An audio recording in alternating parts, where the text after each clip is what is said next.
Bismillahirrahmanirrahim. Assalamualaikum warahmatullahi wabarakatuh.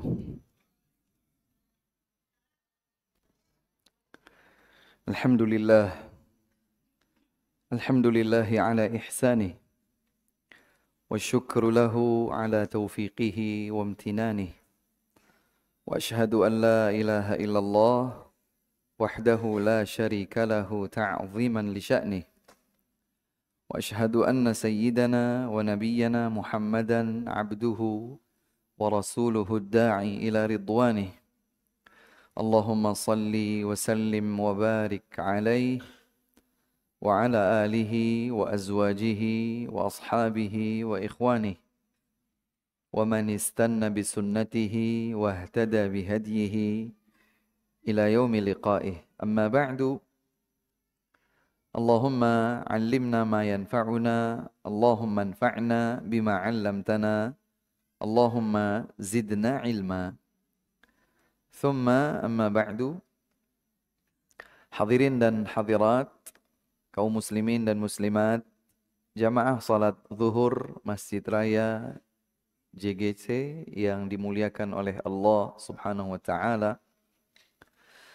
Mari kita tingkatkan penghambaan diri kita kepada Allah Subhanahu wa taala, baik kualitas maupun kuantitasnya, sebagai salah satu bukti dan cermin nyata syukur kita kepada Allah Azza wa Jalla atas limpahan nikmat dan karunia yang tidak henti-hentinya diberikan kepada kita.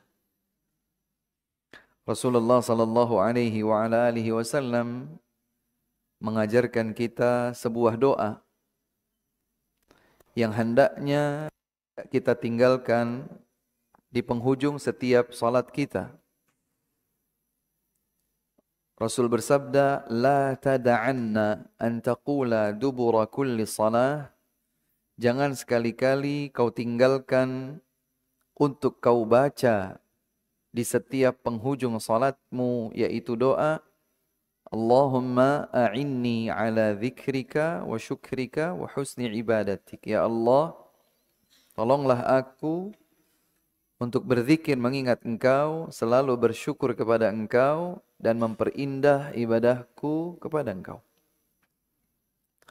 Dan tidaklah mungkin Rasulullah sallallahu alaihi wasallam mengajarkan kita doa berisi permintaan tolong kepada Allah kecuali hal yang memang diperlukan kemudahan serta pertolongan dari Allah Subhanahu wa taala, salah satunya adalah syukur. Semoga Allah Subhanahu wa taala memberikan taufik dan kemudahannya kepada kita sekalian untuk senantiasa bersyukur kepada Allah Subhanahu wa taala dengan sebenar-benarnya syukur. Salah satunya adalah dengan memperindah ibadah kita kepada Allah Subhanahu wa taala sesuai tuntunan Rasulullah Nabi Muhammad sallallahu alaihi wa ala alihi wasallam. Salawat berikut salam semoga terlimpah ruahkan kepada baginda Rasulullah Nabi Muhammad sallallahu alaihi wa ala alihi wasallam, kepada keluarga, para istri beliau tercinta, para sahabat beliau yang mulia, dan juga semoga sampai kepada keluarga, kepada umat beliau yang mengikuti tuntunan sunnahnya hingga akhir masa tiba.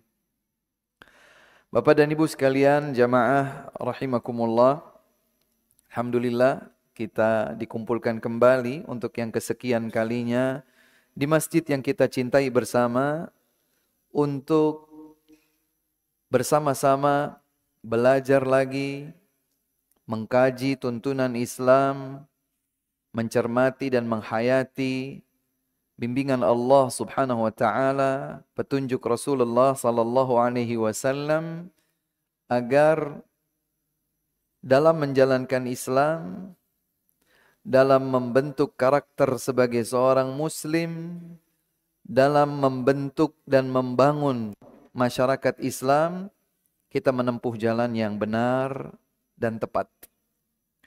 Masih bersama kitab Arba'una Hadithan fi Syakhsiyatil Islamiyah, kumpulan 40 hadis dalam membentuk pribadi, karakter yang luhur dan sekaligus membangun masyarakat yang salih.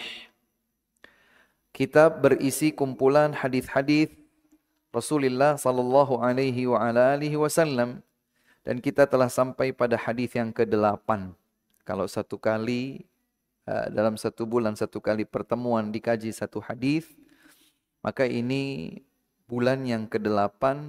Sebelumnya kita telah mengkaji 2 kali pertemuan muqaddimah, mengapa pada akhirnya kita mengkaji kitab ini. Karena semakin waktu berjalan, pada hakikatnya kita mendekat kepada titik ajal pertemuan kita kelak dengan Allah Subhanahu wa taala. Maka sudah sepantasnya kita mempersiapkan diri.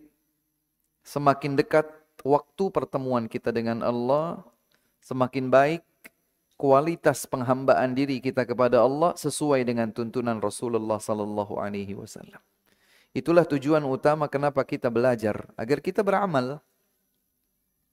Seiring waktu yang berjalan ini, semakin waktu insya Allah semakin lebih baik dari sebelumnya. Karena semakin waktu berjalan, semakin titik finish kita akan sampai. Ketika titik finish itu sampai, itu artinya kita akan berada di alam yang berbeda, bukan lagi di alam dunia, tetapi masuk kepada kehidupan alam akhirat yang berawal di barzakh atau di kubur. Tidak seperti di dunia. Tidak ada lagi interaksi-interaksi sebagaimana yang kita lalui bersama di kehidupan dunia. Tidak ada. Sendirian, di tempat yang sempit, dengan pakaian kafan ala kadarnya. Sudah tidak ada lagi bicara. Semua adalah kehidupan yang berbeda. Dan pada hari kiamat tiba, yang sudah menjadi tulang belulang, bahkan yang sudah menjadi debu, sudah menjadi abu, sudah tidak tersisa apapun pada tubuhnya, pada jasadnya, kelak akan dibangkitkan oleh Allah Subhanahu wa taala untuk kemudian dihisab dan diperhitungkan segenap amal yang dahulu diujikan kepadanya di kehidupan dunia. Inilah hakikat kehidupan dunia. Sesungguhnya kita sedang mencari sebanyak dan sebaik mungkin bekal menghadap Allah Subhanahu wa taala. Maka kita berharap dengan setiap pertemuan kita di masjid ini, 1 kali dalam 1 bulan mengkaji 1 hadis dengan berbagai hal yang terkait dengannya, dengan harapan semakin waktu semakin siap kita menjumpai Allah Subhanahu wa taala. Hadirin yang dimuliakan Allah, hadis yang ke-8 adalah hadis yang menuntun kita untuk memiliki satu karakter yang nampaknya secara harfiah, secara teori seperti mudah. Tapi pada hakikatnya membutuhkan effort yang begitu besar, berat, dan oleh sebab itu balasannya adalah surga. Kita tahu surga itu mahal. Perlu pengorbanan, perjuangan yang tidak ringan. Surga diraih dengan segala bentuk pengorbanan dan perjuangan kita selama di dunia. Maka diperlukan perjuangan yang begitu besar. Salah satunya adalah sifat yang akan kita kaji, yaitu sifat maaf. Hal ini berdasarkan hadis yang sangat banyak. Di antaranya yang dikaji pada hadis ke-8 kitab ini, An Sa'd bin Ubadah radhiyallahu ta'ala anhu annahu qala qala Rasulullah sallallahu alaihi wa ala alihi wasallam la ahada ahabbu ilaihi al-'udhru min Allah wa min ajli dhalika ba'atha al-mubashshirina wal munzirin. Al-hadis. Hadisnya panjang, ada awalnya, ada akhirnya, namun di tengah hadis ini dinukilkan untuk mengkaji tentang sifat maaf yang menjadi salah satu di antara pintu-pintu surga yang terbuka bagi kita. Rasulullah sallallahu alaihi wa ala alihi wasallam bersabda, tidak ada satupun yang lebih suka memberikan maaf melebihi Allah Subhanahu wa ta'ala.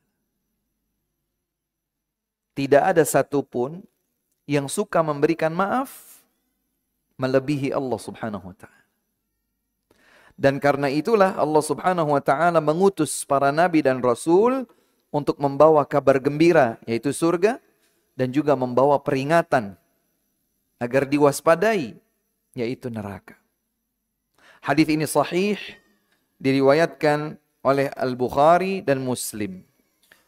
Bapak dan Ibu sekalian, jamaah yang dimuliakan Allah Subhanahu wa ta'ala, dinukilkannya hadis ini sebagai hadis sifat maaf bagi manusia, padahal disebutkan maaf sebagai salah satu sifat Allah Subhanahu wa ta'ala agar kita bisa lebih mudah memaafkan. Ya. Karena Allah Subhanahu wa ta'ala mencintai sifat maaf, maka Allah Subhanahu wa ta'ala menuntun kita sebagai umat Rasulullah sallallahu alaihi wa alihi wasallam untuk juga memiliki sifat maaf. Salah satu yang sangat nyata,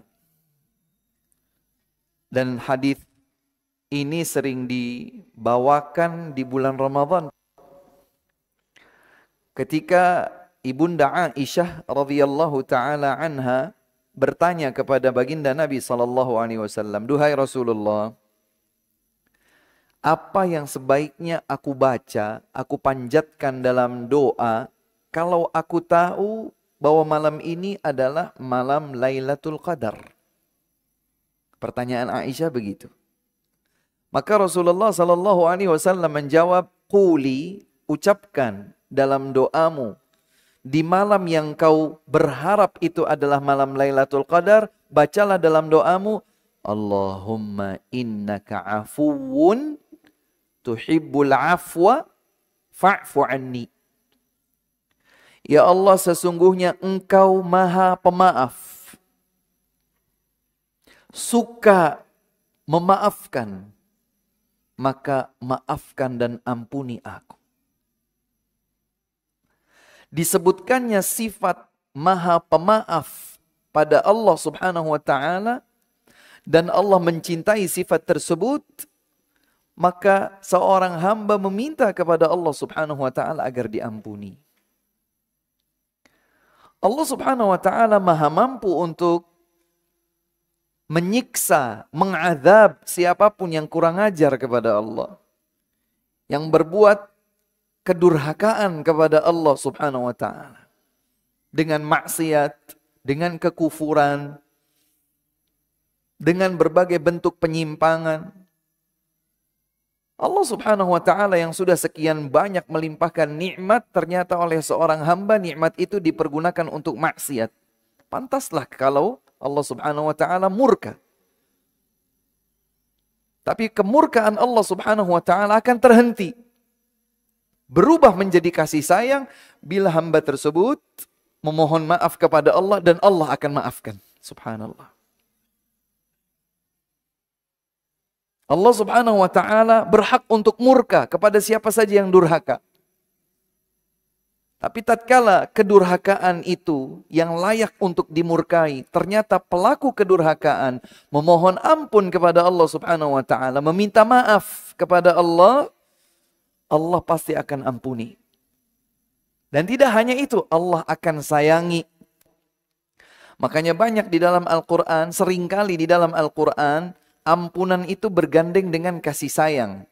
Rabbana zalamna anfusana wa illam taghfir lana wa tarhamna lanakunanna minal khasirin. Ya Allah, sungguh kami banyak menzalimi diri kami sendiri dengan dosa dan maksiat. Bila Engkau tak ampuni kami, bila Engkau tak sayangi kami, niscaya kami akan menjadi orang-orang yang merugi. Digandeng ampunan Allah dengan kasih sayang Allah, karena keduanya pada Allah Subhanahu wa ta'ala adalah kemuliaan. Dalam ayat yang lain, misalnya dalam surat Ali Imran ayat 31, Qul in kuntum tuhibbunallaha fattabi'uni yuhibbukumullahu wa yaghfir lakum dhunubakum wallahu ghafur rahim. Allah Maha Pengampun, Maha Penyayang. Dalam surat Al-Buruj. Dalam surat Al-Buruj, was-samaa'i dzatil buruj wal yaumil maw'ud. Di salah satu dari ayat pada surat tersebut Allah Subhanahu wa taala berfirman, wa huwal ghafurul wadud. Allah Subhanahu wa taala Maha Pengampun lagi Maha Penyayang. Allah Subhanahu wa taala mengampuni, sekaligus Allah Subhanahu wa taala menyayangi. Sementara sebagian manusia ketika dimintakan maaf, dia memaafkan, tapi masih diiringi dengan benci. Ya sudah saya maafkan, sudah. Dia maafkan, tapi masih menyisakan kebencian. Inilah manusia. Padahal maaf itu kalau jujur, kalau murni, kalau benar, ya sudah, yang dimaafkan tidak lagi dibenci. Yang dimaafkan disayang. Dan itu tidak mesti ada pada manusia, tapi sudah pasti ada pada Allah Subhanahu wa taala. Allah Ghafurur Rahim, Allah Ghafurul Wadud, Allah Ghafurun Halim. Allah Maha mengampuni dan memberikan maaf. Allahu Akbar. Oleh sebab itu hadirin yang dimuliakan Allah Subhanahu wa taala, banyak orang yang belum berhias diri dengan sifat mulia satu ini. Apa itu? Memaafkan. Nanti boleh dilihat oleh jamaah sekalian serangkaian ayat Allah firmankan dalam surat Ali Imran, yang mencatat saya akan pelan. Dalam surat Ali Imran, yaitu surat yang ketiga, ayat 133 dan seterusnya. Allah Subhanahu wa taala berfirman, "Wasari'u ila maghfiratin min rabbikum wa jannatin 'arduha as-samawati wal ardu u'iddat lil muttaqin." Bergegaslah kalian menuju ampunan Allah, menuju surga Allah. Luasnya langit dan bumi, Allah siapkan surga seluas itu untuk mereka yang bertakwa. Apa cirinya orang yang bertakwa? Allah jelaskan di ayat berikutnya, 134. Alladzina yunfiquna fis sarra'i wad-dharra. Pertama, selalu berinfak, baik dalam kondisi hartanya lapang atau hartanya sempit. Dia selalu berinfak terus. Ini hamba bertakwa yang untuk mereka Allah siapkan surga. Wal kadhiminal ghaidh, menahan emosi amarah. Dalam bahasa Arab, marah itu ghadab. Tapi ada ghadab, marah yang memuncak, namanya ghaidh. Kita tahu kalau kita masak air, Pak, ketika mendidih, maka dia bergejolak dari bawah hingga tumpah. Itu namanya ghaidh. Marah yang sudah memuncak, semestinya tumpah. Orang bertakwa yang untuk mereka Allah siapkan surga, salah satu sifatnya selain selalu berinfak dalam kondisi lapang maupun sempit, dia mampu untuk menahan emosi amarah padahal dia sedang membuncah.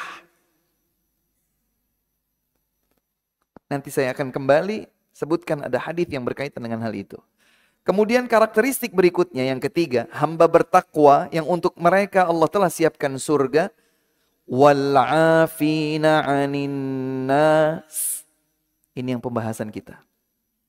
Hamba bertakwa yang untuk mereka Allah telah siapkan surga adalah yang karakternya mereka memaafkan kesalahan manusia. Dimaafkan. Wallahu yuhibbul muhsinin. Allah cinta kepada mereka yang berbuat ihsan. berbuat baik. Yang baiknya itu baik memuncak. Ihsan itu kebaikan yang berada di puncak. Kebaikan tertinggi itu disebut ihsan. Maka orang yang bisa melakukan 3 hal ini, berinfak dalam keadaan lapang ataupun sempit rizkinya, hartanya, menahan emosi padahal sedang betul-betul meluap, semestinya bisa tumpah, dia tahan. Kita kalau masak air saja ketika mendidih kita tutup, itu tutupnya aja kadang-kadang ngangkat-ngangkat. Kita bisa tahu bahwa panci itu air di dalamnya sudah mendidih ketika tutupnya sampai naik-naik. Kalau tidak ada tutupnya tumpah-tumpah. Ada tutupnya sedang kadang-kadang tumpah. Itu namanya ghaidh. Kemarahan yang sudah membuncah. Tapi mampu untuk ditahan. Orang seperti ini tempatnya di surga. Janji Allah pasti. Wal'afina 'anin nas. Memaafkan manusia. Ingat, memaafkan manusia itu tidak mungkin hadir kecuali tatkala kita dizalimi, disakiti, diganggu. Itu baru kemudian terpancing emosi, baru kemudian memberikan maaf. Adapun kalau kondisinya normal, nggak ada maaf-maafan. Mungkin orang Indonesia saja yang punya tradisi maaf-maafannya itu nunggu lebaran.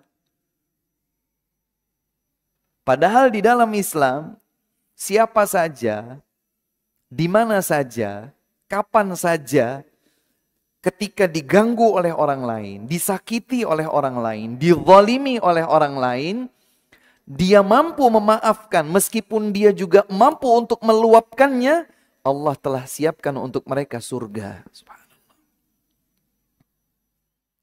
Ini sifat yang luar biasa, mestinya bisa diupayakan.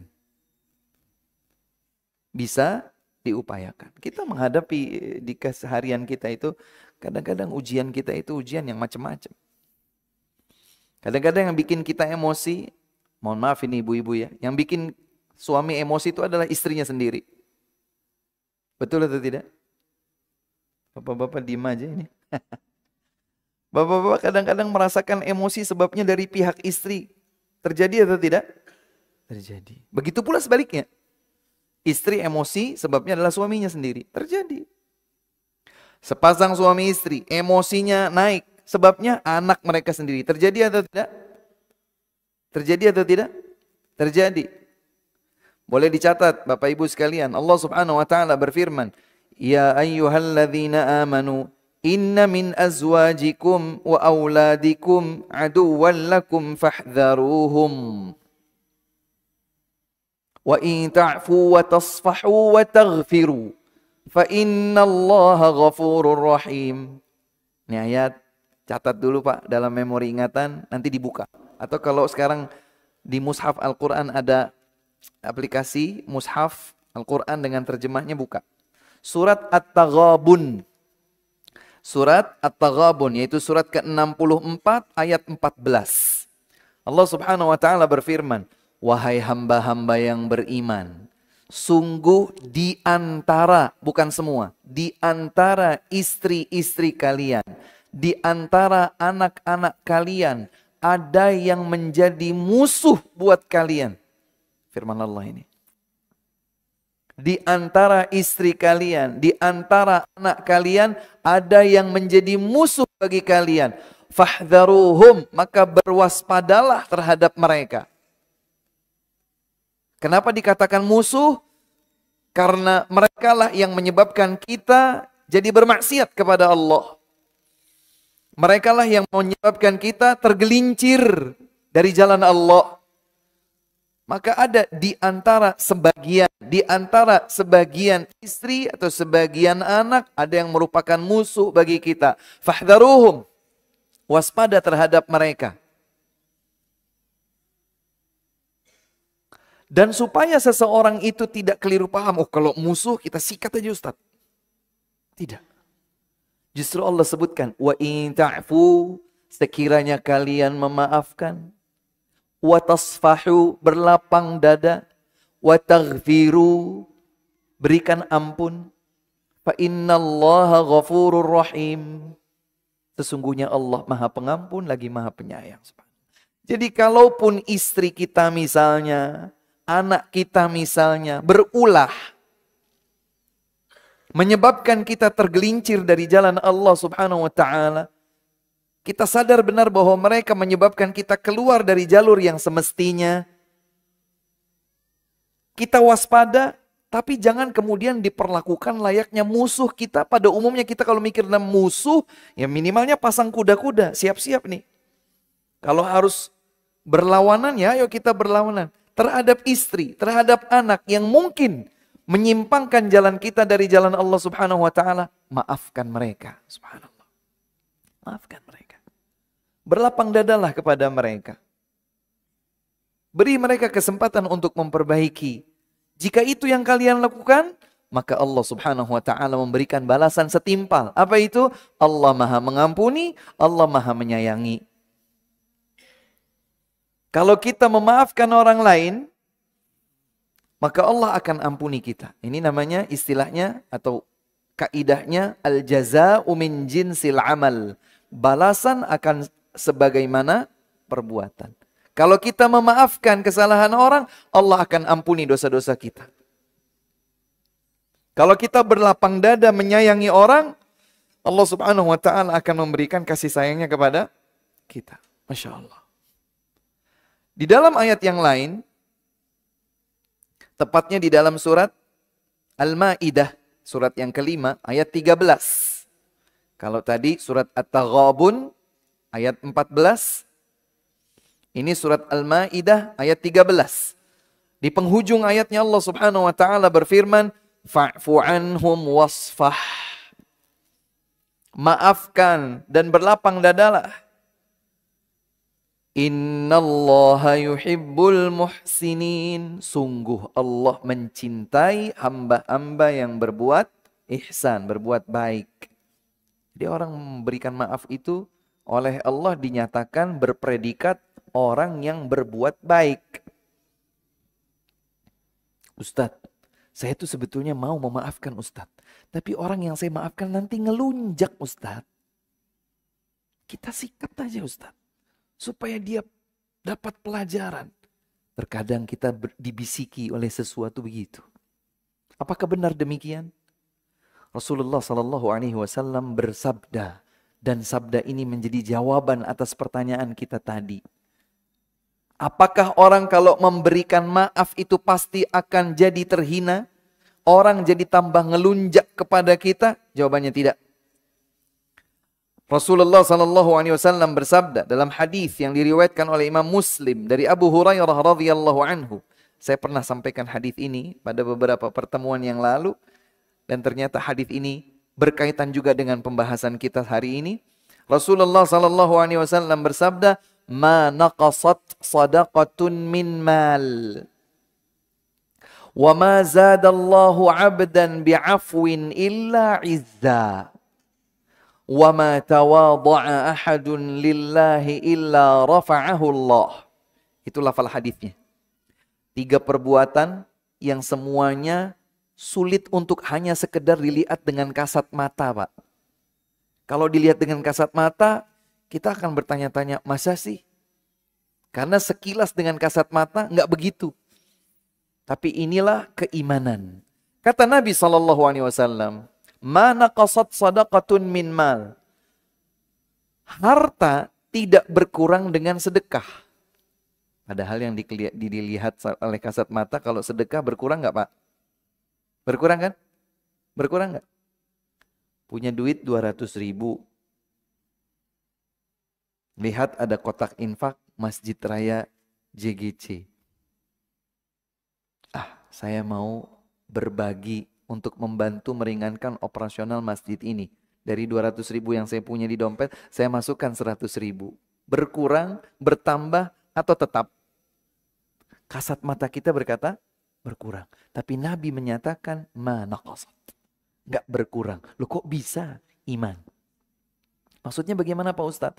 Yakinlah bahwa apa yang kita berikan di jalan ketaatan kepada Allah, pasti Allah ganti lebih. Maka tidak berkurang. Ini ujian iman. Saya yakin saya berinfak 100.000, bisa sampai dikali 10 kali lipat. 100.000 dikali 10 berapa? 1 juta. Bisa sampai 700 kali lipat. 700 dikali 100.000 berapa? 100.000 dikali 700 jadinya berapa? Berapa? 70 juta. Ila ad'afin katsira, bahkan lebih daripada 700 kali lipat. Wallahu yudha'ifu liman yasha. Allah Maha mampu untuk melipat gandakan balasan bagi yang Allah kehendaki. Maka sedekah itu tidak mengurangi harta. Nabi yang jamin. Masalahnya adalah kita yakin atau tidak. Satu. Yang kedua, pembahasan kita. Wa ma zadallahu 'abdan bi'afwin illa 'izza. Tidaklah seseorang memberikan maaf kecuali akan ditambahkan oleh Allah kemuliaannya. Masya Allah. Jadi kalau seseorang berpikir, dengan memaafkan, enggak, Ustaz, nanti dia kurang ajar. Ngelunjak nanti sama saya. Enggak bisa saya, enggak bisa maafin. Sikat aja, sikat. Enggak bisa. Kata Nabi SAW, tidaklah seseorang yang memberikan maaf kecuali justru akan ditambah oleh Allah kemuliaan. Masa sih Ustadz? Iman. Percaya enggak? Ini yang berbicara, yang menyampaikan adalah Nabi yang tidak bertutur dari hawa nafsu. Semua yang beliau sampaikan adalah wahyu. Kata beliau, tidaklah seseorang memberikan maaf kecuali justru ditambahkan oleh Allah Subhanahu wa taala kemuliaan. Kemuliaan ditambahkan oleh Allah untuknya. Lagi-lagi, sadari bahwa ini adalah ujian keimanan. Kemudian yang ketiga, kata Nabi SAW, yang tidak kelihatan kasat mata, wa ma tawadha'a ahadun lillahi illa rafa'ahu Allah. Tidaklah seseorang itu tawadhu', rendah hatinya, jauh dari angkuh, jauh dari sombong. Dia tawadhu', rendah hatinya. Selalu memandang orang, mungkin dia lebih baik daripada saya. Dia lebih ikhlas dari saya. Dia lebih khusyuk daripada saya. Dia lebih tulus memaafkan, berbakti pada orang tua, bertetangga dengan baik, berakhlak mulia kepada istrinya, kepada anak-anaknya, daripada saya. Dia lebih. Ketika seseorang itu tawadhu', rendah hatinya, melihat orang lain lebih baik daripada dirinya, tidaklah seseorang tawadhu' karena Allah, bukan karena pencitraan, kecuali Allah Subhanahu wa taala angkat kedudukannya. Rafa'ahullah. Allah akan angkat kedudukannya, subhanallah. Nah, pembahasan kita tentang maaf juga begitu. Jadi kalau terlintas di dalam benak kita, kalau saya maafkan, nggak bisa Ustadz. Kalau dimaafkan itu orang itu ngelunjak, dikasih hati, minta katanya. Itu kan yang sering kita dengar. Kita mau sekedar mendengar itu atau percaya tuntunan Nabi, kalau kita mau surga, kita maafkan orang. Sudah maafkan. Terkadang yang memancing emosi kita sehingga kita luap-luap adalah orang terdekat kita. Yang satu kasur sama kita, yang satu selimut sama kita, pasangan kita sendiri. Atau satu rumah sama kita, anak kita sendiri. Tadi, ayat 14 dalam surat At-Taghabun. Yang Allah menyatakan sebagian dari istri kalian, sebagian dari anak kalian adalah musuh bagi kalian. Maka waspada kepada mereka. Terus kalau waspada diapain Ustaz? Saya pasang kuda-kuda, saya hantam? Bukan itu. Justru Allah menghadirkan fa'fu anhum. Maafkan mereka. Wa in ta'fu, sekiranya kalian memaafkan. Wa tasfahu, berlapang dada. Wa taghfiru, berikan kesempatan memperbaiki diri dengan ampunan. Fa innallaha ghafurur rahim. Terkadang Yang membuat kita meluap emosi adalah kerabat-kerabat kita sendiri. Keluarga, kerabat, masih ada garis famili. Dan itu juga terjadi pada diri Abu Bakar As-Siddiq radhiyallahu ta'ala anhu. Saya akan cepat, kisahnya sebetulnya panjang, saya akan cepat. Suatu ketika, Rasulullah SAW bersama para sahabatnya berada dalam sebuah peperangan disebut dengan Perang Bani Mustalik. Selesai beres perang, Nabi dan para sahabatnya pulang kembali ke Madinah. Sempat singgah istirahat sebentar di suatu malam untuk kemudian melanjutkan perjalanan menuju Madinah. Nah, ketika singgah istirahat yang terakhir itu, Ibunda Aisyah radhiyallahu taala anha izin turun mau buang hajat. Dan karena nggak ada toilet umum, nggak ada rest area, maka kalau mau buang air, harus mencari dulu titik yang jauh dari pandangan orang dan lebih rendah. Kemudian duduk, buang hajat. Beres, baru balik lagi. Nah, ketika Ibunda Aisyah radhiyallahu ta'ala anha buang hajat, balik, kalungku tertinggal. Maka beliau kembali untuk mencari. Dapat dikirain pasukan, Ibunda Aisyah sudah berada di tandu. Di tandu atau di rumah-rumahan di atas onta tunggangannya. Dikiranya udah naik. Ternyata pasukan sudah jalan. Malam. Sudah. Maka Aisyah dengan kecerdasannya berpikir, aku tetap di sini. Karena kalau aku nekat jalan kemana, gelap tidak ada lampu, salah jalan malah tambah jauh. Mereka akan nyusul kembali kalau sekiranya mereka sudah sadar aku tidak ada di tempat atau di tanduku. Tidak lama dari itu menjelang subuh, datang salah seorang sahabat yang memang posisinya di belakang, dia biasa sweeping. Dari kejauhan terlihat ini ada seseorang, ada sosok ini. Tambah didekati, oh ini wanita ini. Ternyata diketahui bahwa itu adalah istri Nabi SAW, yaitu Aisyah putri Abu Bakar As-Siddiq radhiyallahu ta'ala anhu. Sahabat laki-laki ini bernama Mistah bin Uthathah As-Sulami radhiyallahu anhu. Safwan ibnul Mu'attal As-Sulami. Namanya Safwan ibnu Mu'attal As-Sulami. Maka ketika tahu bahwa ini adalah istri Nabi SAW, tidak ada percakapan apapun di antara mereka berdua kecuali ucapan salam. Assalamualaikum, waalaikumsalam, selesai. Mereka sama-sama sudah tahu. Safwan sudah tahu bahwa berarti Ibunda Aisyah dengan kejadian apapun intinya terlambat. Tidak bersama rombongan. Tapi nggak kemudian, kenapa sendirian di sini mbak? Misalnya gitu nggak ada. Loh, ibunda kok sendirian? Nggak ada. Assalamualaikum, waalaikumsalam.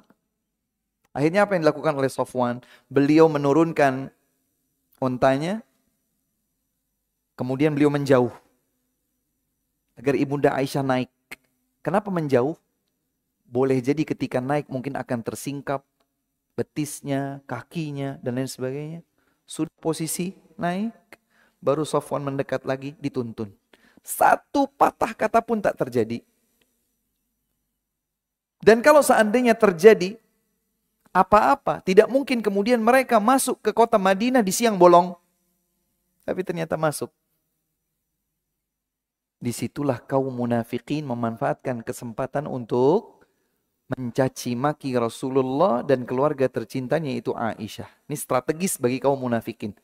Waktunya jatuhkan marwah Nabi SAW, istrinya berzina dengan cowok lain, dan ini adalah putri sahabat terdekatnya itu Abu Bakar.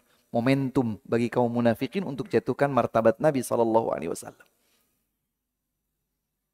Saking pandainya kaum munafikin bersilat lidah. Wah. Sebagian sahabat ada yang terkena provokasi ikut-ikutan menuduh Aisyah telah berzina dengan Safwan. Kalau kaum munafikin ya sudahlah jelas mereka benci. Ini ada sahabat-sahabat Nabi yang ikut terprovokasi. Kena pengaruh dari kisah yang kemudian dikemas sedemikian hebatnya. Ada tiga. Yang pertama adalah Mistah bin Uthatah. Yang kedua adalah Hamnah bintu Jahsh. Dan yang ketiga adalah Thabit radhiyallahu anhum. Terprovokasi, ikut-ikutan, obrolan, fitnah, tuduhan keji bahwa Ibunda Aisyah berzina. Mistah, satu dari ketiga orang yang ikut-ikutan ini, Mistah, itu ternyata sepupunya Abu Bakar, ikut berhijrah dari Mekah ke Madinah, sepupunya Abu Bakar karena Ibunda Mistah dengan Ibunda Abu Bakar, kakak beradik. Di sepupu. Dan karena Mistah ini keluarga kurang mampu, sementara Abu Bakar adalah saudagar, maka sama Abu Bakar radhiyallahu anhu disantuni rutin. Santuni rutin. Ternyata ikut-ikutan menuduh Ibunda Aisyah berzina. Sampai kemudian Allah Subhanahu wa taala turunkan ayat-ayat dalam surat An-Nur, di jamaah baca, rangkaian ayat panjang sekali dalam sekitar 24-25 ayat tentang kejadian tersebut. Dan di dalam ayat-ayat itu diungkapkan bahwa Ibunda Aisyah bersih dari tuduhan. Siapa yang mengungkapkannya? Allah yang maha tahu, yang maha menyaksikan. Kalau sudah dibersihkan namanya, direkomendasi oleh Allah subhanahu wa ta'ala mutlak. Direkomendasi oleh Allah, rekomendasi yang absolut. Disitulah kemudian Abu Bakar marah. Marah kepada siapa? Kepada Mistah. Saudaranya sendiri, sepupunya sendiri, disantuni, tapi justru ikut-ikutan menuduh putri Abu Bakar, yaitu Aisyah, istri Nabi, berzina. Marah bukan kepalang. Sampai Abu Bakar berkata, demi Allah aku tidak akan pernah lagi santuni Mistah dan keluarganya. Biar sudah. Mereka kere jadi kere sekalian. Kira-kira begitu. Kemudian Allah subhanahu wa ta'ala turunkan ayat. Menegur Abu Bakar. Allah subhanahu wa ta'ala berfirman dalam surat An-Nur ayat 23 atau 22. Wala ya'tali ulul fadli minkum wassa'ah ayyu'tu ulil qurba wal masakin wal muhajirina fi sabilillah wal ya'fu wal yasfahu ala tuhibbuna an yaghfirallahu lakum wallahu ghafurur rahim. Jangan sekali-kali orang baik dan yang dilapangkan rizkinya justru bersumpah untuk tidak mau lagi menyantuni kerabat, miskin, muhajirin. Maksudnya adalah Mistah. Subhanallah. Jadi Abu Bakar keliru. Apa kelirunya? Keliru tidak memaafkan. Padahal kira-kira wajar atau tidak? Abu Bakar marah putrinya berbuat zina padahal itu tuduhan. Wajar nggak kalau Abu Bakar itu marah? Wajar. Sekedar Abu Bakar tidak menyantuni wajar atau tidak? Wajar. Sudah dah. Ya sudah. Saya jadi tahu kalau kamu ternyata tidak suka pada keluarga kami. Dah. Daripada berkepanjangan, saya tidak akan santuni lagi. Sederhana saja. Tapi justru Allah subhanahu wa ta'ala tegur. Karena sifat memaafkan itu mulia, layak ada pada diri Abu Bakar As-Siddiq radhiyallahu anhu. Allah subhanahu wa ta'ala turunkan ayat persis untuk Abu Bakar. Janganlah orang yang baik dan dilapangkan rizki seperti Abu Bakar bersumpah untuk tidak lagi menyantuni kerabatnya, miskin dan dari kaum muhajirin. Tidak pantas bagi Abu Bakar seperti itu. Wal ya'fu, hendaklah mereka memaafkan. Maksudnya Abu Bakar memaafkan Mistah. Wal yasfahu, berlapang dada. Ala tuhibbuna an yaghfirallahu lakum? Tidakkah kalian suka Allah mengampuni dosa kalian? Wallahu ghafurur rahim, dan Allah Maha mengampuni lagi Maha menyayangi. Langsung Abu Bakar mengetahui ayat ini diturunkan. Persis seperti kondisinya, beliau cabut sumpahnya tadi. Bala ya Rabbi, ya Allah, aku mau mendapatkan ampunan dan kasih sayangmu. Aku cabut sumpahku tadi. Maka Abu Bakar kembali kepada santunannya di muka. Santun lagi, memaafkan, berlapang dada, clear, sudah tidak ada masalah. Subhanallah. Pak, kalau itu yang dialami oleh Abu Bakar itu dialami oleh seseorang di antara kita, kira-kira bagaimana? 7 turunan Ustaz, nggak akan saya ampuni Ustaz. Maaf Ustaz, amit-amit kalau saya maafin dia. Orang yang mau surga, maafkan. Ustaz, enteng kayak gitu, maafkan Ustaz. Mau surga nggak? Ya mau sih Ustaz, tapi dari jalan yang lain deh Ustaz. Belum tentu. Boleh jadi kita masuk ke dalam surga pintunya dari pintu maaf. Kau pernah maafkan fulan padahal kau betul-betul marah. Sini, masuk surga lewat sini. Sholat kita mungkin gak beres. Banyak riaknya, banyak ruwetnya, gak khusyuknya. Baca Quran kita jarang. Kerjaannya medsos terus. Zikir kita kadang-kadang doang. Istighfar aja juga istighfar abis sholat. Assalamualaikum warahmatullahi wabarakatuh. Assalamualaikum warahmatullahi wabarakatuh. Astagfirullah sambil scroll. Astagfirullah. Kita banyak kurangnya. Siapa tahu kita masuk surganya itu dari pintu memaafkan orang. Maafkan. Ini kesempatan untuk bisa masuk surga. Maafkan. Terkadang murka itu terpancing justru dari saudara-saudari kandung kita sendiri. Mungkin. Dan itu dialami oleh Nabi Yusuf alaihissalam. Kisahnya panjang, saya coba ringkas. Mau tahu kisah lengkapnya? Baca surat Yusuf. Ayat berapa Ustaz? Ayat pertama sampai terakhir.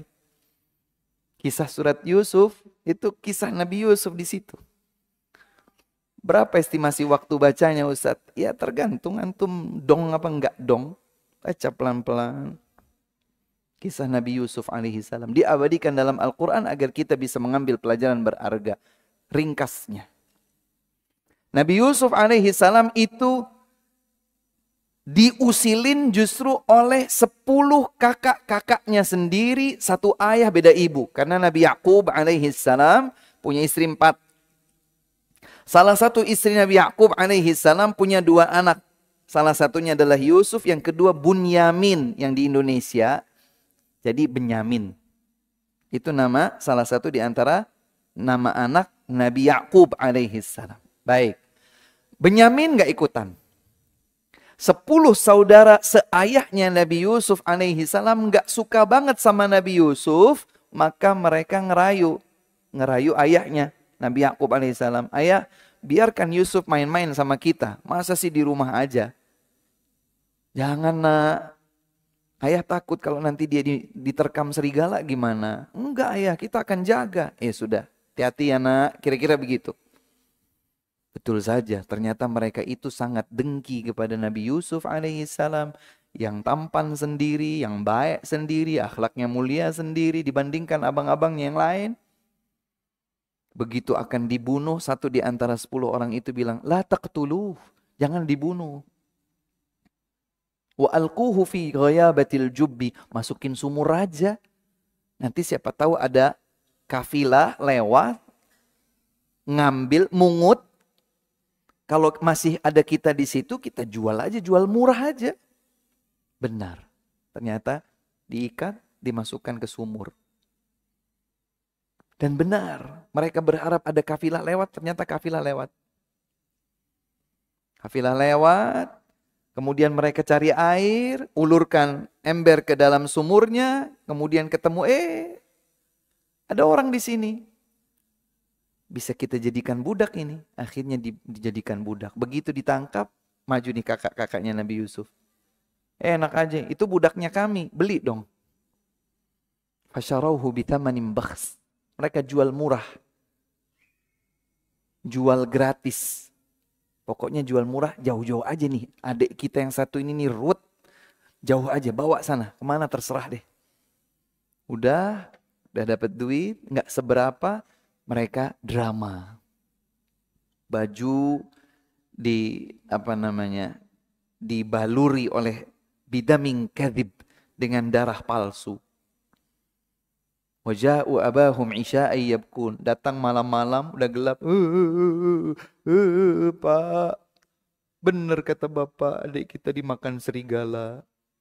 Nih bajunya.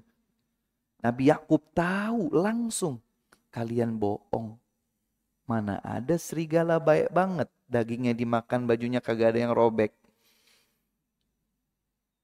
Tapi Nabi Yakub tidak berkata, Sawwalat lakum anfusukum amran fasabrun jamil. Kalian menyembunyikan sesuatu dariku. Bersabar adalah indah. Bersabar indah. Tidak marahin mereka. Kalian pikir bapak bego? Mana ada serigala baik makan daging kagak dirobek-robek bajunya. Kemana Yusuf? Enggak. Kalian bohong. Kalian menyembunyikan sesuatu. Sabar adalah yang terbaik. Ajaib ini. Ringkas cerita, Nabi Yusuf jadi orang nomor 1 setelah Raja Mesir di negeri Mesir. Orang asing di negeri Mesir jadi bendaharawan Mesir. Jadi patih. Mengatur keuangan kerajaan Mesir waktu itu. Starternya kayak gimana kisahnya? Baca surat Yusuf. Baca surat Yusuf. Sudah. Sampai kemudian musim paceklik tiba, mereka bersepuluh ini ke Mesir untuk beli gandum. Karena tidak ada gandum kecuali di negeri Mesir waktu itu. Singkat cerita, kemudian akhirnya terungkap. Apa yang kalian lakukan pada saudara kalian? Saudara seayah kalian, apa yang kalian lakukan? Mereka bingung. Anta Yusuf, kamu Yusuf. Hadza ana Yusuf wa hadza akhiya. Saya Yusuf dan ini saudaraku Benyamin. Hadirkan semua keluarga kalian. Yusuf, minta maaf ya Yusuf ya, minta maaf Yusuf ya. La tathriba alaikumul yaum yaghfirullahu lakum. Tidak akan sejak hari ini tidak akan aku mencela kalian akibat yang dulu kalian kerjakan, lakukan kepadaku. Allah yang mengampuni kalian. Masya Allah. Coba bayangkan. Puluhan tahun terpisah dari keluarga, dari ayah, dari ibu, dari saudara-saudari. Tapi Nabi Yusuf alaihissalam memaafkan. Memaafkannya luar biasa. Nabi Yusuf komitmen tidak akan lagi dicela. Begitu dihadirkan Nabi Yakub dan semua anak keturunannya ke negeri Mesir. Dikasih space khusus buat mereka. Anak keturunan Bani Israel. Yaitu anak keturunannya Nabi Yakub alaihissalam. Begitu ketemu dengan putranya yang sudah lama terpisah. Yusuf berkata, ayah, inilah tabir mimpi yang dulu aku lihat di masa kecilku. Allah subhanahu wa ta'ala mengabulkannya. Kan sudah bilang nih sama saudara-saudaranya, kalian tidak akan lagi dicela. Subhanallah, Nabi Yusuf alaihissalam mengatakan, ayah, inilah yang terjadi antara aku dengan kakak-kakakku karena syaitan menggelincirkan kita. Subhanallah. Jadi Nabi Yusuf nggak kemudian, emang ini ayah, mereka ini yang lemparkan saya ke sumur nih ayah, ini yang kurang ajar ini. Mereka bersepuluh, nggak ada sama sekali. Komitmen dengan kata memaafkan kalian sudah tidak akan lagi aku celah. Subhanallah. Maka kita belajar, hadirin sekalian. Kita belajar. Belajar dari Al-Quran, kisah nyata yang bukan dongeng fiktif. Memaafkan itu adalah sifat orang-orang mulia. Memaafkan adalah sifat orang-orang mulia. Bukan hanya sifat orang mulia, memaafkan itu adalah sifat penghuni surga. Siapa yang mau surga terbuka untuknya, salah satu pintunya adalah maaf. Berikan maaf. Ustadz, tapi saya dengarkan boleh membalas ya Ustadz. Makanya ada kisos. Betul, boleh. Saya nggak apa-apa deh Ustadz. Saya daripada menyimpan sakit hati dengan memaafkan, saya mendingan balas aja Ustadz. Boleh kan Ustadz? Boleh. Allah subhanahu wa ta'ala berfirman dalam surat Asy-Syura ayat 40. Ini diingat-ingat dulu. Catat. Ingat-ingat. Asy-Syura ayat 40. Allah Subhanahu wa taala berfirman, "Wa jazaa'u sayyi'atin sayyi'atun mithluha, faman 'afa wa aslaha fa ajruhu 'ala Allah. Innallaha la yuhibbudz zalimin." Balasan keburukan adalah keburukan serupa. Ini jenis yang pertama. Namun barang siapa yang memaafkan dan mendamaikan keadaan, dia dapat balasan pahala tak terhingga dari Allah. Namun yang membalas tapi dengan kezaliman, Allah tidak cinta kepada orang-orang yang berbuat zalim. Maka di dalam ayat 40 surat Asy-Syura ini digambarkan oleh Allah Subhanahu wa taala 3 ragam sifat manusia tatkala mereka diganggu, disakiti, dizalimi. Ada 3 macam manusia. Jenis yang pertama, ragam yang pertama adalah yang minta balas. Boleh, tapi nggak boleh lebih. Anjing lo anjing kurap. Kurap tambahan ini, zalim, nggak boleh. Nggak boleh. Babi lo babi gila ini lebih, nggak boleh. Dikatain 1, mau membalas 1. Dicubit. Balas cubit yang sama. Kurang nggak apa-apa, lebih nggak boleh.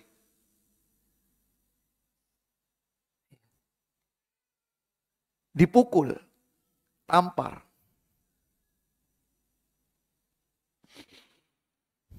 Balas. Wah, sekenceng-kencengnya, enggak boleh. Ayat 40 surat Asy-Syura menggambarkan ada 3 manusia di dalam menyikapi orang yang menzalimi dirinya. Yang pertama, membalas sesuai. Enggak kurang, enggak lebih, sesuai. Yang kedua, memaafkan. Berlapang dada dan mendamaikan suasana. Ya sudah deh, maafkan saja. Maaf. Udah. Assalamualaikum, waalaikumsalam, selesai. Yang ketiga, dia membalas tapi lebih. Maka ia pun terjatuh dalam kezaliman. Yang kedua, oke. Yang ketiga, not good. Kita mau yang mana? Balas saja Ustadz, boleh, tapi jangan lebih. Surga nggak dapat, neraka juga nggak dapat. Kalau memaafkan dapat surga, pilih mana? Pengennya sih surga Ustadz. Bisa nggak balas tapi dapat surga? Nggak bisa. Makanya kata Nabi SAW, "Man kadhama ghaidhan wa huwa qadirun ala an yunaffidhahu, nadahu Allahu ala ru'usil khalaiq yaumal qiyamati hatta yukhayyirahu minal huril 'ini ma syaa." Ini diingat-ingat.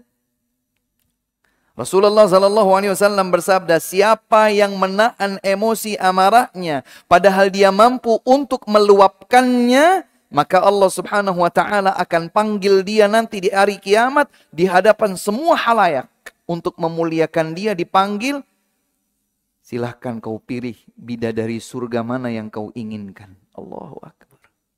Ustaz, cuma bidadari Ustaz. Kata ibu-ibu, kalau saya Ustaz perempuan sudah memaafkan, saya dapat apa Ustaz? Bidadara? Tenang ibu-ibu, Allah Subhanahu wa taala akan menyiapkan ganjaran yang setimpal bagi siapa saja yang layak untuk mendapatkan ganjaran tersebut. Nggak perlu ribut dan rempong dengan kecemburuan. Tenang saja, kalau disebut bidadari-bidadari itu karena memang laki-laki itu motivasinya adalah itu. Nah, perempuan juga mau dong Ustaz, tenang aja sudah. Allah Subhanahu wa taala akan kasih. Bentuknya seperti apa? Yang penting masuk surga dulu. Yang penting masuk surga dulu. Karena di surga sudah tidak lagi cemburu-cemburu. Intinya siapa yang bisa menahan emosi padahal dia sudah membuncah, maka Allah Subhanahu wa taala akan memberikan balasan yang setimpal dengannya. Yang terakhir, ibu-ibu, bapak-bapak yang dimuliakan oleh Allah Subhanahu wa taala, untuk memudahkan kita bisa memaafkan orang lain adalah sadari bahwa Ketetapan takdir itu nggak keliru, nggak pernah meleset. Kalau kita dizalimi oleh orang, maka sesungguhnya itu bagian dari takdir. Takdir saya diganggu, disakiti, dizalimi oleh orang. Ya sudah, takdir Allah. Ini memudahkan kita untuk memberikan maaf. Plus kita mengingat bahwa kalau seseorang itu memberikan maaf, maka Allah akan memaafkan. Tadi kaidahnya al-jaza'u min jinsil amal, balasan akan sesuai dengan perbuatan. Kalau kita memaafkan, maka Allah akan memaafkan kita, maka boleh jadi Allah subhanahu wa ta'ala menggerakkan seseorang untuk mengganggu dan menyakiti kita, agar kalau kita maafkan, Allah akan maafkan dosa kita. Artinya Allah melihat yang pantas buat kita agar dosa kita digugurkan, salah satunya adalah dengan kita memaafkan kesalahan orang, sehingga Allah maafkan kesalahan kita. Kesalahan kita banyak. Dosa kita bertumpuk. Saking banyaknya dosa kita lakukan, boleh jadi usil jahil zalimnya orang kepada kita, kemudian kita maafkan, itulah yang akan menggugurkan catatan dosa-dosa kita. Maka hadirin yang dimuliakan oleh Allah Subhanahu wa taala, berlatihlah untuk bisa memaafkan. Kalau memaafkannya seperti halnya Allah memaafkan, tidak bisa. Allah ketika memaafkan langsung menyayangi. Manusia sulit seperti itu, tapi bukan mustahil diupayakan. Kalau kita mau surga terbuka dari berbagai pintu, salah satunya adalah pintu maaf, latihlah diri kita untuk bisa memaafkan kesalahan. Dan sekali lagi, memaafkan itu bukan tiap hari. Belum tentu tiap pekan. Maaf itu sifat yang tidak mungkin hadir kecuali tatkala kita dizalimi. Kalau nggak ada yang menzalimi kita, ya nggak ada kesempatan untuk memaafkan. Kalau tidak ada yang menyakiti kita, ya nggak ada kesempatan memaafkan. Artinya belum tentu pintu surga lewat maaf terbuka setiap saat. Ketika dibuka, orang menyakiti kita, ini dari Allah, ini ketetapan Allah. Mungkin Allah ingin bukakan untukku pintu surga dari jalur maaf. Aku maafkan. Aku maafkan. Karena maaf itu tidak mungkin kita lakukan kecuali pada saat kita diganggu. Kalau lagi kondisi normal ya nggak ada apa-apa. Maaf itu terbuka pada saat kita diganggu dan disakiti oleh orang lain. Yang terakhir, kalau kita memaafkan, maka jiwa kita akan lebih tenang.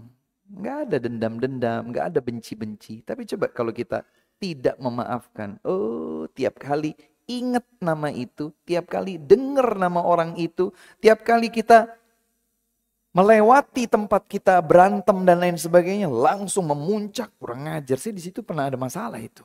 Di situ ada preman begini, preman begitu misalnya. Saya punya musuh di situ, itu di situ.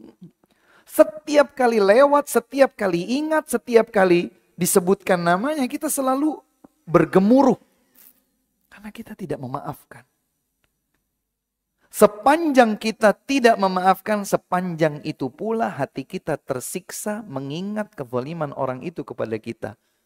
Hargai, kasihi diri kita sendiri, berikan rehatnya, berikan bahagianya dengan cara memaafkan. Semoga Allah Subhanahu wa taala menjadikan kita semua sebagai hamba-hamba yang bisa berlapang dada, memaafkan kesalahan orang, dan dengan itu pula insya Allah pintu surga akan terbuka bagi kita. Ini saja yang dapat disampaikan. Insya Allah pada pertemuan mendatang kita akan lanjutkan pada sifat atau karakteristik mulia luhur berikutnya. Insya Allah Ta'ala Semoga Allah panjangkan usia kita. Sebelum ditutup, bila ada pertanyaan, kami persilahkan. Wa akhiru da'wana anilhamdulillahi rabbil alamin. Ada pertanyaan?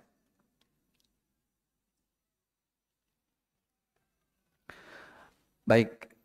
Oh, ada, silakan akhi.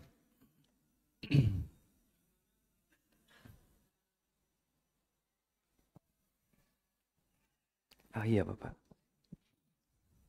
Assalamualaikum warahmatullahi wabarakatuh. Waalaikumsalam warahmatullahi wabarakatuh. Izin bertanya Ustadz, bagaimana kondisinya jika mungkin dalam tanda kutip terpaksa memaafkan karena posisi kita lemah, dizolimi sama pihak yang lebih kuat Ustadz.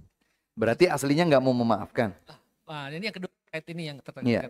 Adakah keutamaannya atau tidak ketika maafkannya tuh nanti Ustadz? Mungkin ketika hantaman pertama dia mungkin masih kesel, tapi maafnya agak nanti-nanti, itu bagaimana Ustadz? Syukran Ustadz. Barakallahu fikum.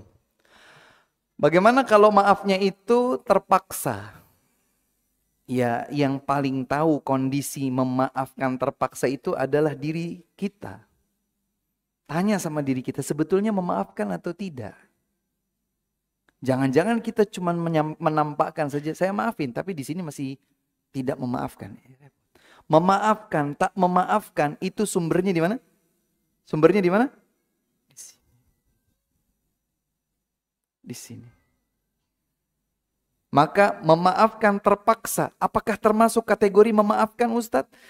Kembalinya ke sini. Kalau di sini memang memaafkan meskipun terpaksa, semoga bisa masuk kategori memaafkan seperti yang kita kaji tadi. Tapi kalau memaafkan terpaksa, dihadirkan kata terpaksa, sekedar untuk menutupi pada hakikatnya dia tidak memaafkan, ya Allah juga Maha tahu. Ini yang pertama. Yang kedua, bagaimana kalau saya maafkan Ustaz tapi ntar-ntarlah Ustaz. Biarlah saya marah-marah dulu.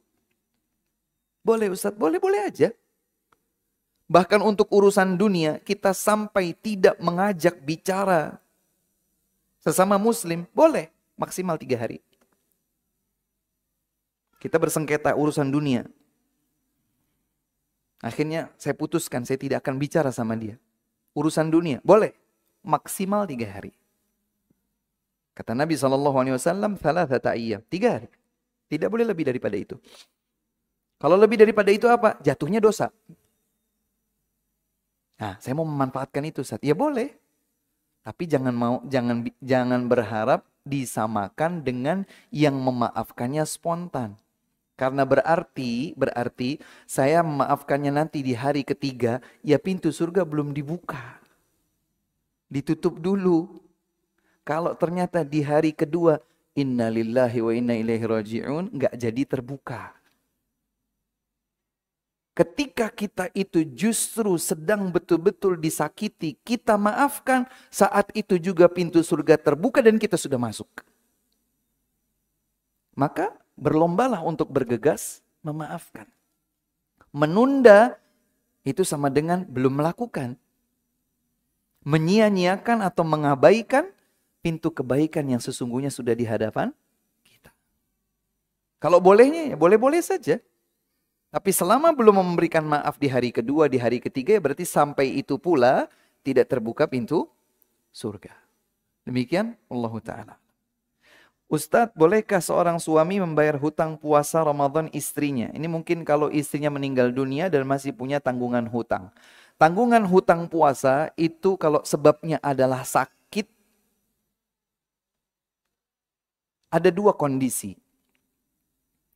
Ketika seseorang punya tanggungan hutang puasa karena sakit, dan sampai dari sakitnya sampai meninggal dunia memang belum sembuh sehingga belum berkesempatan untuk mengqadha, maka tidak ada kewajiban apa-apa.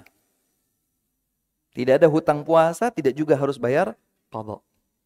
Tapi kalau dari sakit sampai meninggal dunia, punya hutang puasa, sudah sempat sembuh, tapi di masa sembuh bisa puasa, dia menunda. Nah ini yang kemudian wajib untuk dipuasakan oleh keluarganya. Oleh keluarganya. Ya. Kalau sebabnya bukan sakit Ustadz, ya sama. Misalnya safar, hutang puasa karena safar. Punya hutang 5 hari, safar 5 hari. dari kembali safar sampai wafatnya, dia punya jeda waktu 2 bulan, tapi enggak bayar hutang puasa. Enggak ada alasan, sehat kok, cuma nunda saja, kemudian meninggal dunia. Maka wajib untuk dibayarkan hutang puasanya. Demikian wallahu ta'ala a'lam. Semoga menjadi, silahkan Bapak, silahkan. Waalaikumsalam warahmatullahi wabarakatuh. Silahkan Bapak. Mohon maaf, ulangi bagaimana caranya?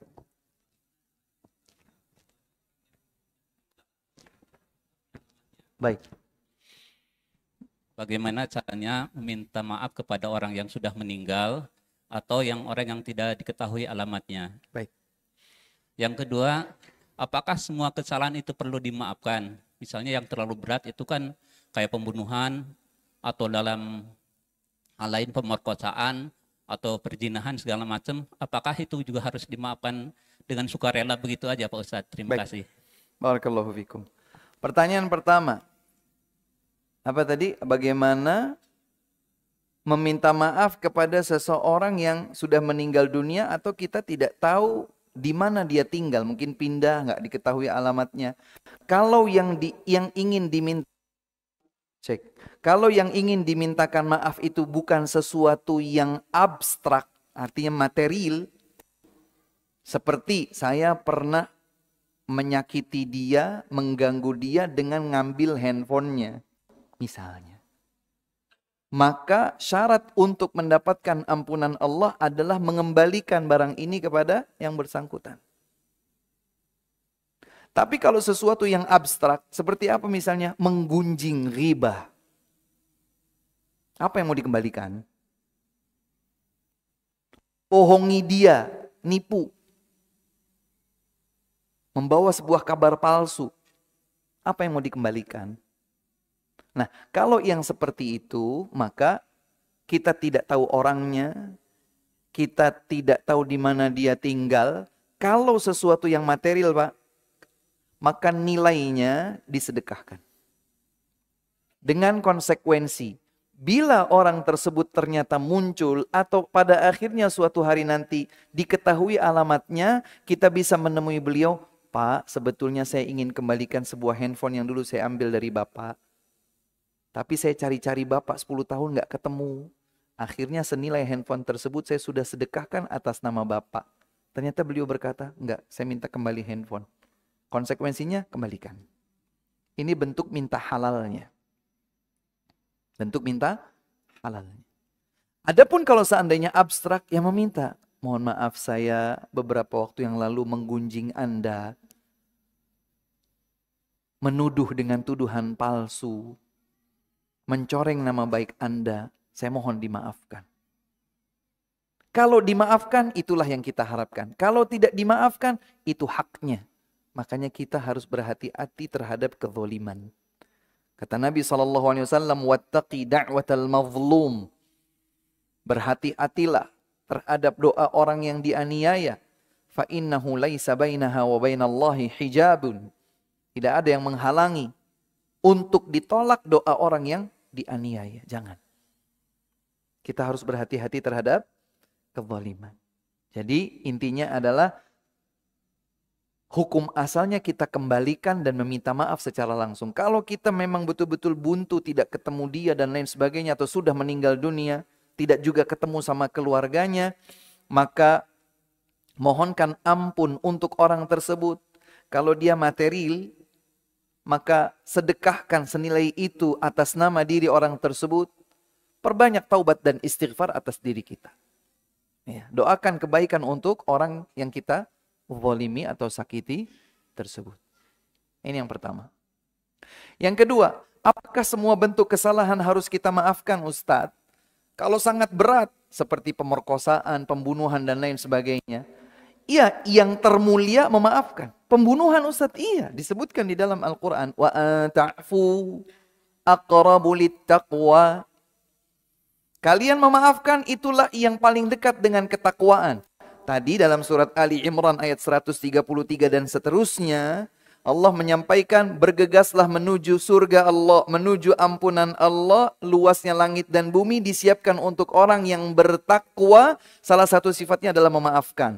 Kalau kalian memaafkan, itu lebih dekat kepada ketakwaan, berarti pintu surga mudah terbuka. Meskipun harusnya qisas, memaafkan itu yang paling mulia dan itu yang paling dekat dengan pintu ketakwaan dan pintu surga yang terbuka.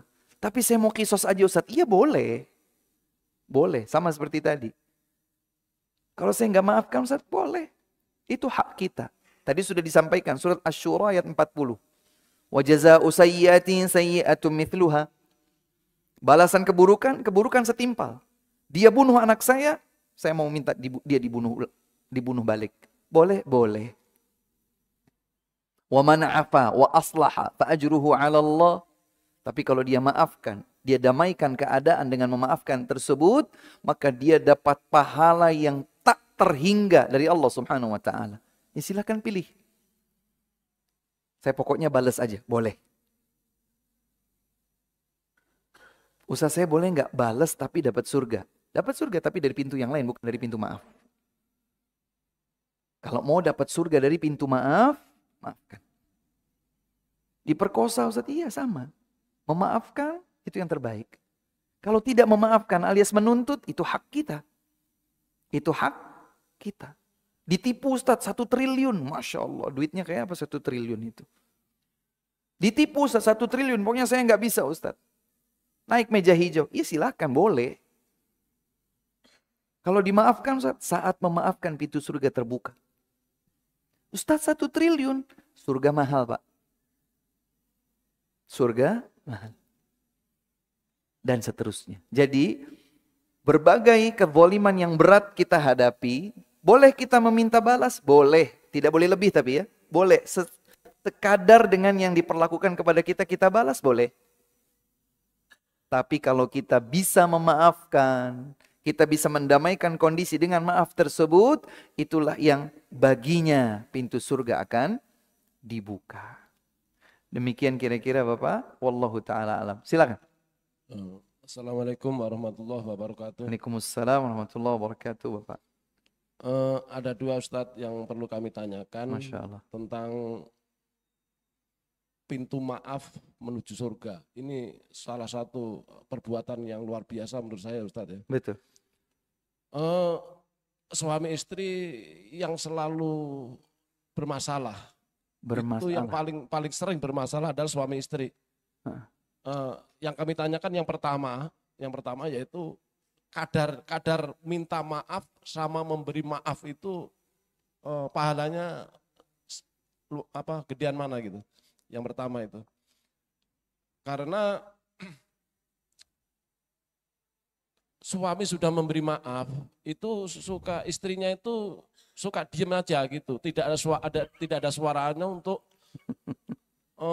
menjawab, memaafkan atau tidaknya kita itu belum tahu. Nah, ya jadi nggak ada suaranya gitu, Pak. Minta ya, dibelai itu, Pak. Nah, kita kan ya itu sudah dibelai, sudah dipeluk, sudah apa, tapi nggak ada suaranya. Minta dibeliin emas, Pak. Minta dibeliin emas.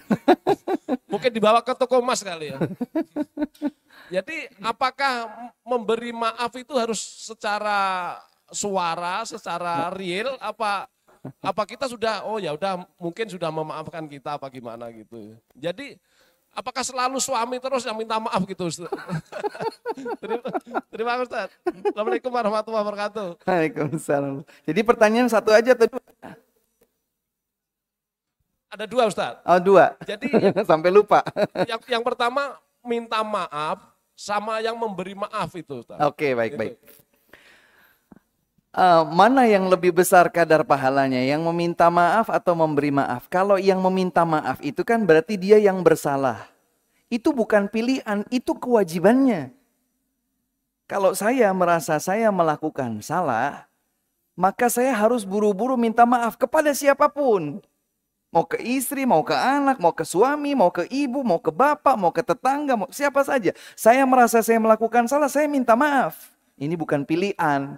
Saya mah nggak minta maaf deh. Nggak boleh minta maaf. Kalau kita menzalimi, maka minta maaf. Ini kewajiban. Tapi kalau orang yang dizalimi, dimintakan maafnya, dia memberi maaf atau tidak, itu pilihannya. Dia boleh untuk tidak memaafkan. Pokoknya saya nggak maafkan. Iya boleh, itu haknya. Tapi tadi dia akan tersiksa dengan marahnya.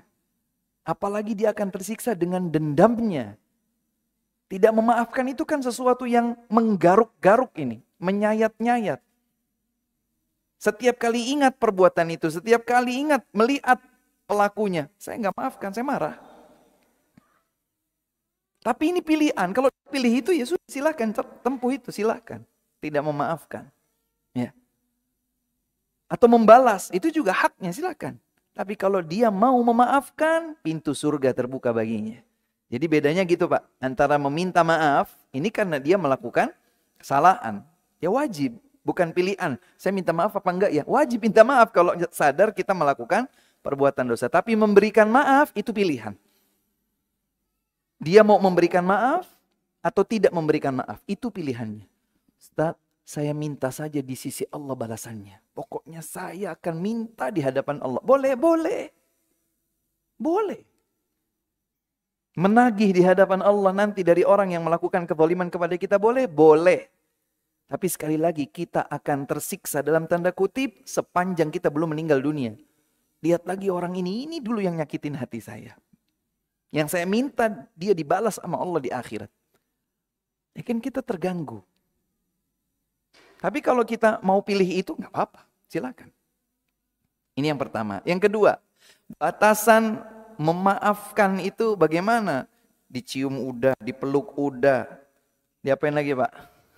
Dibelai udah. Diajak ke toko emas belum? Belum.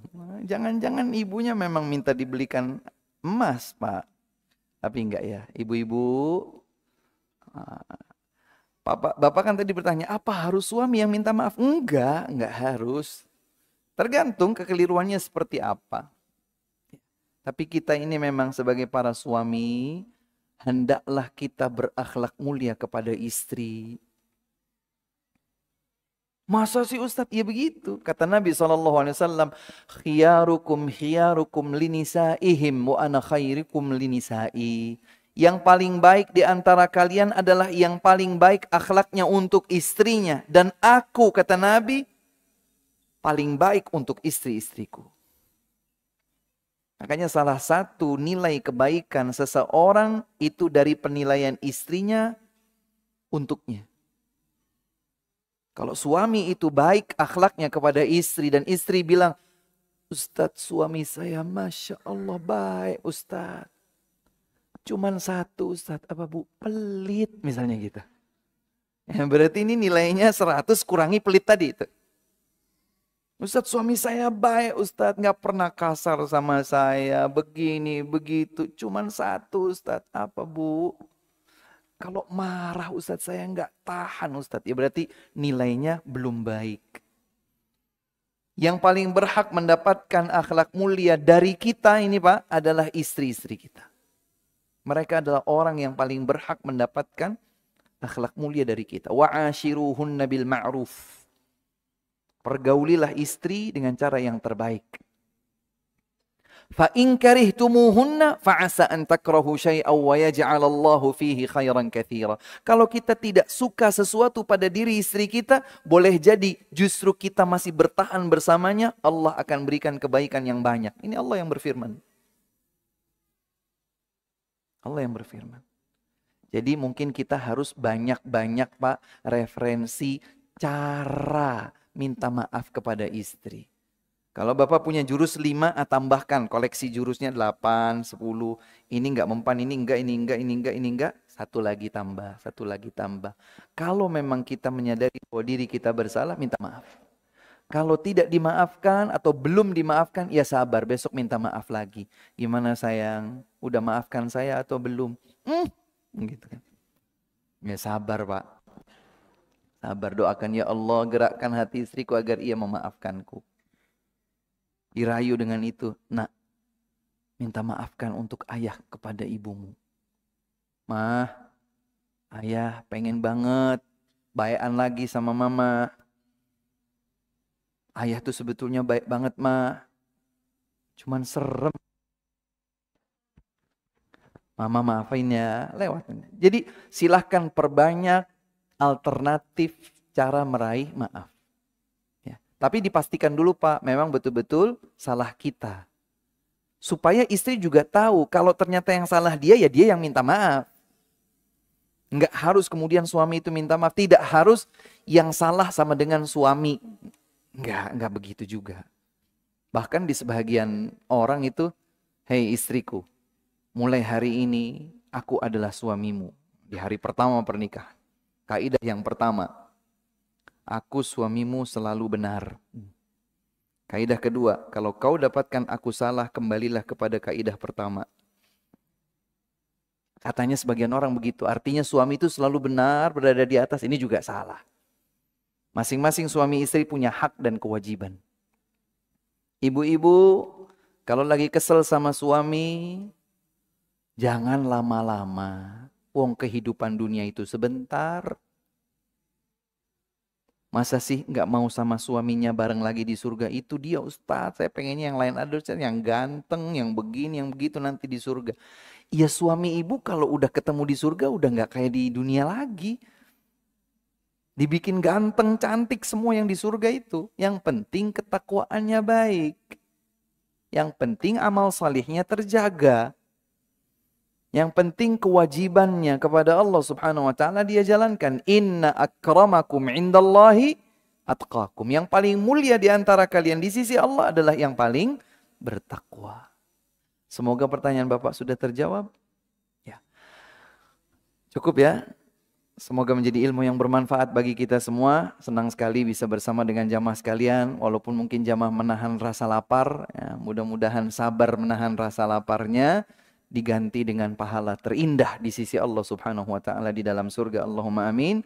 Kita tutup dengan kafaratul majlis. Subhanakallahumma bihamdik asyhadu an la ilaha illa anta astaghfiruka wa atubu ilaik.